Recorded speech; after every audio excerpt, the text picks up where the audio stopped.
अस्सलाम वालेकुम viewers, welcome back to my YouTube channel and Facebook page. आज की इस वीडियो में आपके साथ बहुत ही अच्छी एंटीबायोटिक के बारे में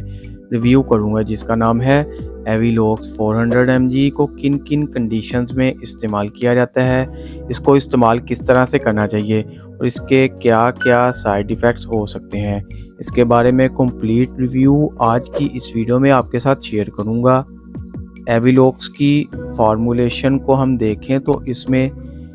मोक्सीफ्लोक्सासिन पाया जाता है। मोक्सीफ्लोक्सासिन जो कि एक एंटीबायोटिक है, ये प्रोस्पेक्टर एंटीबायोटिक है, यानी कि इसको बहुत ज़्यादा किस्म के बैक्टीरियल इन्फेक्शन को ठीक करने के लिए इस्तेमाल किया जाता है। ये एंटीबायोटिक है तो इससे ज़ाहिर होता है कि ये एंटीबैक्टीरियल इन्फेक्शन को ठीक करने के लिए इस्तेमाल की जाती है, लेकिन हर एंटीबायोटिक का अपना अपना